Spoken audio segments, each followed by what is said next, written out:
Faridabad income tax bar association की emergency meeting hotel delight में हुई। वर्तमान कार्यकारिणी के नियमों के खिलाफ आम सभा ने एक कमेटी गठित की, जिसमें advocate SN Tyagi, CA Dinesh Agarwal, CA Sudhir Chaudhary, advocate Sanjay Mangla एवं एडवोकेट प्रहलाद गर्ग द्वारा सर्वसम्मति से प्रस्तावित चुनाव पर चर्चा हुई और उस पर रोक लगाने की मांग की गई, जिसमें लगभग 67 मेंबर उपस्थित रहे। आइए जानते हैं क्या कहना है बार एसोसिएशन के वरिष्ठ सदस्यों का। Srishti Khandelwal with Manish Sharma from Janpukar. Sir, what is the motive of today's meeting? ये हमारी एक एक्स्ट्रा ऑर्डिनरी जनरल मीटिंग हुई है। इसमें क्या है कि कुछ मेंबर्स ने अपनी रिक्वेशन दी थी। अप्रॉक्सीमेटली 40 मेंबर्स ने, जो अप्रॉक्सीमेटली 10% हमारी एसोसिएशंस के मेंबर हैं, उन्होंने रिक्वेशन दिया था कि एक कुछ एक्स्ट्रा ऑर्डिनरी जनरल मीटिंग होनी चाहिए और उसी के अकॉर्डिंगली उन्होंने अपने कुछ एजेंडाज दिए हैं। क्वेश्चन थे उनके कि हमारी जो एसोसिएशन में अभी कुछ वर्किंग हो रही है या इलेक्शन प्रोसेस हो रहा है, उसमें कुछ ट्रांसपेरेंसी नहीं है और प्रेसिडेंट या उनके कुछ मिलने वालों ने उन्होंने कुछ इस टाइप से वर्किंग करी है कि जो हमारी गरिमा है, सुप्रीम हमारे जो एसोसिएशन है, उसको ताक पे रखा गया है। ये एक जैसे कहते हैं ना डिक्टेटरशिप, तानाशाही, बस जो एक कहे कि मैंने चलानी है बार, वो नहीं चलेगा। तो उसके लिए हमारी आज ये मीटिंग बेसिकली इस एजेंडा पे हुई है कि ये जो एक्ट हुए हैं, इसको हमने कैसे इस एक्ट को रोका जाए, जो टोटली इलीगल है, हमारे कॉन्स्टिट्यूशन के अगेंस्ट है और बाई लॉज को बिल्कुल फॉलो नहीं करता है। Sir, you called so many people. So according to you, what is the option if someone is not following the bylaws? What should be the thing that should be done according to you? मेरा नाम Sudhir Chaudhary, chartered accountant है। मेरे साथ में है SN Tyagi ji, advocate हैं। फिर साथ में है दिनेश अग्रवाल जी, ये चार्टर्ड अकाउंटेंट हैं। संजय मंगला जी एडवोकेट हैं और प्रहलाद गर्ग जी ये एडवोकेट हैं। तो ये हमारे हाउस ने ही हमें ऑथराइज़ किया है। हाउस ने ऑथराइज़ किया है कि हम ये प्रोसीडिंग को सुने, जो जो एलिगेशंस लगे हैं मेंबर्स के उसको सुने और उसके बाद हम अपना डिसीजन दें। देखिए, हमारी जो ये एसोसिएशन है, इसकी जो कमेटी है, उसका कार्यकाल 1 वर्ष होता है। हर वर्ष चुनाव होते हैं और चुनाव से पहले एजीएम होती है, एनुअल जनरल मीटिंग। उसमें सेक्रेटरी अपनी रिपोर्ट पेश करता है, प्रधान अपने साल का क्या किया वो बताता है, कैशियर अपनी रिपोर्ट पेश करता है। परंतु अब की बार एजीएम होने से पहले ही प्रधान ने ये कमेटी भंग कर दी और अपनी मनमर्जी से ही चुनाव अधिकारी और उसके ऊपर एक ट्रिब्यूनल होता है वो नियुक्त कर दिए।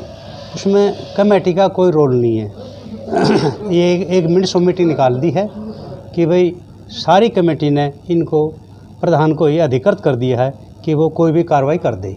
तो ये आप चुनाव का बहिष्कार कर रहे हैं या इसके अंदर कोई अमेंडमेंट चाहते हैं? नहीं, हम चुनाव का बहिष्कार नहीं कर रहे हैं। हम कह रहे हैं भाई पहले बैठ कर इसका मसले का हल निकाला जाए। तो जैसे कि यहाँ से 5 हमारी ईजीएम थी, एक्स्ट्रा ऑर्डिनरी मीटिंग, इसमें 5 आदमी नियुक्त किए गए हैं जो सीनियर आदमी हैं। उनको एक समय दिया गया है अभी, भाई आप भी अपनी तरफ से आओ और अपना पक्ष रखो और जब तक के लिए इस चुनाव को डेफर कर दो। जब फैसला हो जाएगा, बातचीत हो जाएगी, फिर इस चुनाव निष्पक्ष भाव से करा लिए जाएंगे। मेरा नाम प्रहलाद गर्ग है, मैं वकील हूँ पेशे से। आज की मीटिंग जो हमने कॉल की है सेक्रेटरी साहब ने, 42 के आसपास मेंबर्स थे, उनके रिक्वेजिशन पे की है। सभी मेंबर्स को 100% मेंबर्स को इसकी सूचना दी गई थी और हमने ये डिसीजन भी इसीलिए लिया है कि भाईचारा बार में बना रहे और कोई भी आदमी को अपॉर्चुनिटी ऑफ बीइंग हर्ड दिए बगैर कि भाई उस पक्ष का क्या मत है, ये सुनवाई करने के बाद ही हम 5 लोग ये फैसला करेंगे कि आगे क्या कार्रवाई करनी है। और इलेक्शन प्रोसेस कम्प्लीटली स्टे है, उसके अंदर इलेक्शन ऑफिसर या ट्रिब्यूनल जो भी उन्होंने अपॉइंट किए वो सारे ऑटोमेटिक ख़त्म हो जाते हैं जब इलेक्शन प्रोसेस स्टे हो। जब हम लोग कोई निर्णय लेंगे 5 जने मिलके, उसके बाद फिर आपको सूचित कर दिया जाएगा, डीआईसी ऑफिस को भी बता दिया जाएगा और सारे मेंबर्स को तो साथ में लेके चलना ही। मैं सीए दिनेश अग्रवाल। आज जो हाउस ने 5 जो पंच चुने हैं, मैं भी उनमें से एक हूँ। जैसा कि अभी आप त्यागी जी से पूछ रहे थे कि आपने इसकी कई सूचना दी है, तो जो आज की मीटिंग जो सेक्रेटरी ने कॉल करी है, उसकी सूचना हमने जो है डीआईसी ऑफिस में ऑलरेडी दे रखी है। और आज जो मीटिंग हुई है उसमें जो हम लोगों ने जो निर्णय लिए, हम 5 ने मिलकर जो निर्णय लिए, 2 निर्णय लिए हमने। एक जो कल से इलेक्शन प्रोसेस शुरू हुई है उसको स्टे किया है, और जो दूसरा पक्ष है जिन्होंने वो प्रोसेस शुरू करी थी उनको अपना पक्ष रखने के लिए 1 दिन का टाइम दिया है।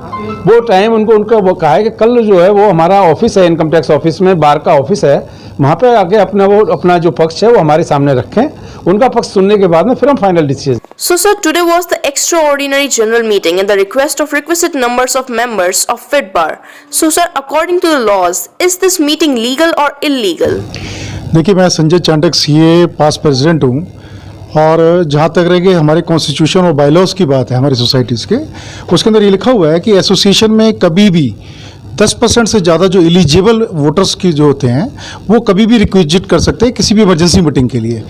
तो ये प्रोविज़न इसलिए रखा जाता है कि कल को कोई भी एसोसिएशन अंदर कोई ऐसा कार्य हो रहा है जिसमें कि कोई हमें इमरजेंसी में डिसीजन लेना है, तो उसके लिए ये एक प्रावधान रखा गया है। तो आज की भी जो मीटिंग है वो एक्स्ट्राऑर्डिनरी जनरल मीटिंग है, जिसमें more than 10% of the total members उन सबने राइटिंग के अंदर सेक्रेटरी को और प्रेसिडेंट को रिक्विजिट करा था कि आप एक एक्स्ट्राऑर्डिनरी जनरल मीटिंग बुलाइए, जिसके अंदर जो इस इलेक्शन को लेकर जो आरोप लग रहे हैं वर्तमान कमेटी के ऊपर, उसके ऊपर चर्चा करी जाए। और हाउस क्योंकि सुप्रीम होता है, तो जहाँ तक वैलिडिटी की बात रही, आपकी वैलिडिटी तो इसीलिए है क्योंकि कॉन्स्टिट्यूशन में लिखा हुआ है और एक्ट के अंदर भी यही है, हरियाणा सोसाइटीज़ एक्ट में, कि 10% से ज़्यादा वोटर जितने भी हैं हमारे, वो कभी भी रिक्विजिट कर सकते हैं। और उसके लिए कोरम होता है, कोरम अगर पूरा नहीं होता है तो उसमें लिखा हुआ है कि 30 मिनट के बाद में आप उसमें भी कर सकते हैं। तो जितने मेंबर होंगे मिनिमम 4 और 10% तक तो वोटर्स जितने भी हैं टोटल, तो हमारे जो टोटल वोटर्स हैं वो 322 हैं आज की डेट में, जो लिस्ट आई हुई है मेरे ख्याल में 322 की लिस्ट है ना, उसमें 322 की लिस्ट है, और 40 से ज़्यादा ऊपर वालों ने रिक्विजिशन कर रखा है,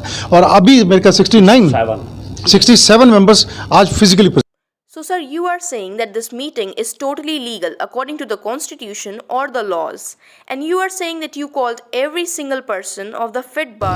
हमने सभी को, क्योंकि ये टाइम बहुत कम था, बिकॉज इमरजेंसी मीटिंग में क्या होता है कि आज मैं किसी को इनवाइट करूंगा, आज मेंबर अवेलेबल हो सकता है, नहीं हो सकता है, बट कोरम पूरा था हमारा, तो हमने सबको इनवाइट करा था, क्योंकि व्हाट्सएप हमारा ग्रुप है जिसके अंदर सारे मेंबर्स उसमें अटैच हैं, उसके अंदर ये बात पोस्ट करी गई थी और ईमेल भी सबको गई हुई। देखिए, इमरजेंसी मीटिंग का मतलब यही होता है कि कोई ऐसी सब्जेक्ट को डिस्कस करना जो कि, क्योंकि ये जो था ये प्रधान के अगेंस्ट ही, मतलब उनके अगेंस्ट में जो चार्जेस लगे हुए हैं उस चार्जेस के अगेंस्ट में था, तो इसीलिए प्रधान को भी बुलाया गया था, पूरी एग्जीक्यूटिव कमेटी को भी बुलाया गया था।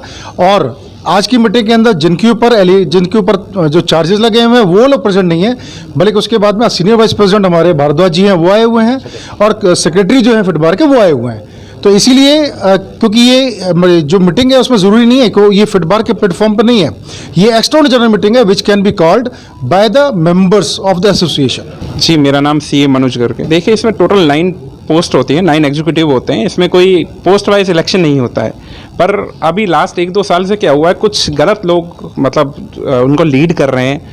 आज के डेट में क्या हुआ है कि एक प्रेसिडेंट ने सारी ही पावर अपने पास रखे और इमरजेंसी उसने कहा कि पूरी एग्जीक्यूटिव कमेटी ही भंग कर दी। तो ये लास्ट ईयर भी ऐसे हुआ था, लास्ट ईयर इनका इलेक्शन ही गलत हुआ था। मैं खुद एग्रीड पार्टी था, मैंने खुद registrar of the society Chandigarh में एप्लीकेशन डाली कि सब चीज़ गलत हुआ, पर ड्यू टू कोविड हम भी समझते हैं कि कोविड के दौरान इतना नहीं मतलब कार्रवाई हो सकती, तो मैंने फर्दर बहुत स्टेप लिए थे लास्ट ईयर भी। पर इस साल तो और अति हो गया, इस साल तो इनकी इतनी पावर बढ़ गई कि इन्होंने कहा कि मैं ही सर्वा हूँ और सारी सोसाइटी मैंने भंग करके, अपनी एग्जीक्यूटिव कमेटी भंग करके मैं नया इलेक्शन अपने हिसाब से करवाऊँ।